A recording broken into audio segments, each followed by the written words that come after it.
Hello guys, good morning. Ako ay habang hinihintay ko yung aking isasampay na nalalabhan, ako ay nagpe-prepare ng aking ulam.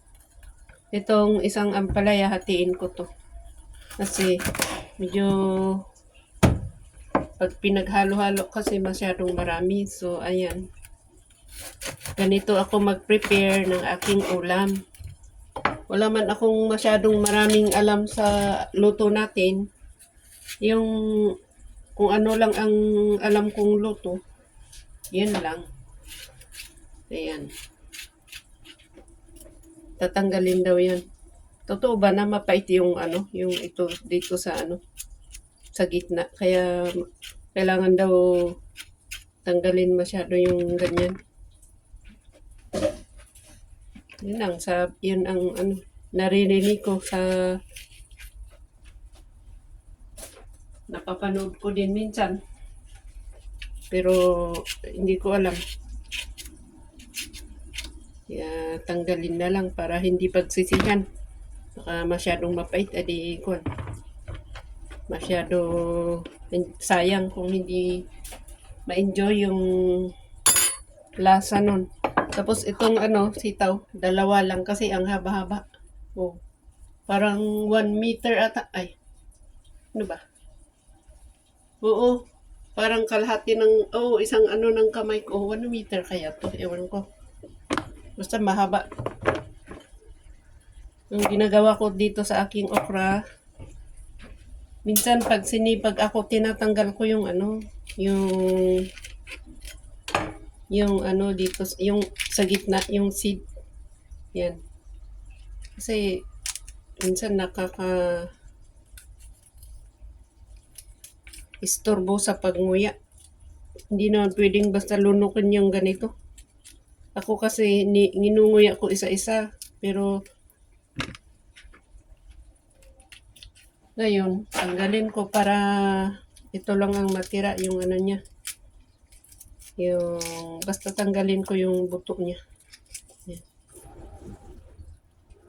Ganyan siya. Tapos ganito yung ano ba yan? Putulin ko na lang na ganyan-ganyan.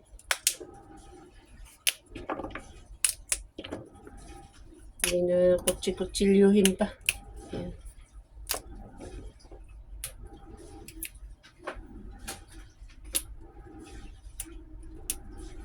Meron kami kasing meron silang natirang karne na spare ribs, kaya yun na lang ihalo ko dito.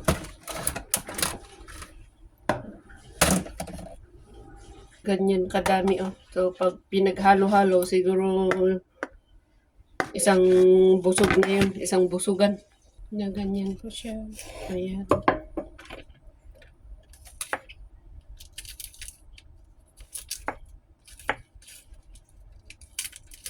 Hirap naman ito.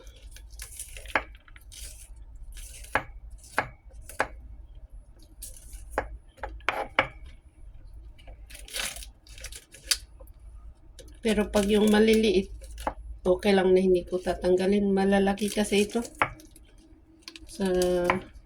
Ayan.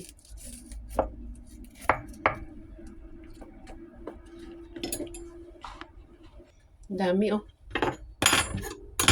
Ayan, yung niya. Seeds.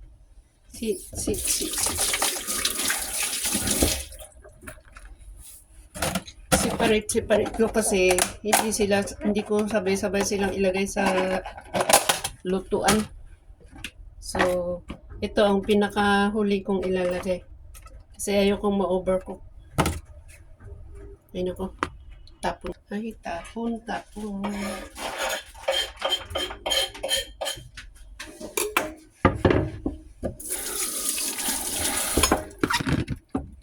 Tapos ganito ako mag-slice ng ampalaya. Gusto ko yung magkapantay sila sa sitaw. Ayan.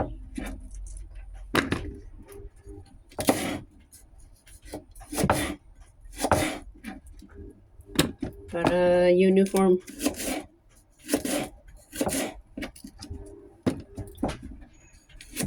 Pati yung talong, yung ayaw kong ma-over kasi ano, parang ma ito.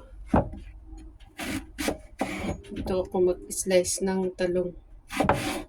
Medyo liitan ko para madaling maluto at saka para hindi kailangan ma-overcook. Nako, ilagay ko muna dito sa yan.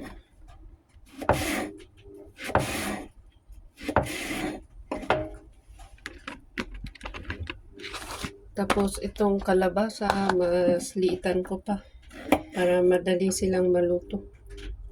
Yan.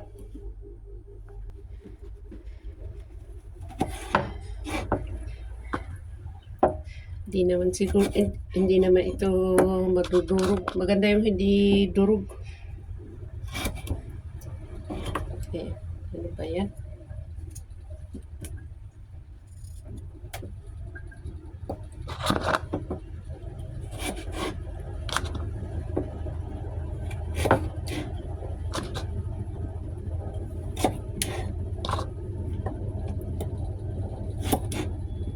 Ayan.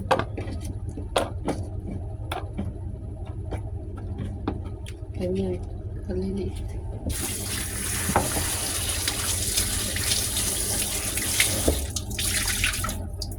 So, ito na po ang aking ulam mamayang lunch. With 4 slice na spare ribs lang. Kasi ayaw kong ilagay lahat yun. Kasi ayaw kong pwede nga, mas masarap nga kung ito lang eh. Pero walang kakain na doon. So, ihalo ko na lang doon. Yun. Thank you so much. Ay, ito pa pala. Yan. 1, 2, 3, 4, 5. Marti pala tayo, ano? Ang daming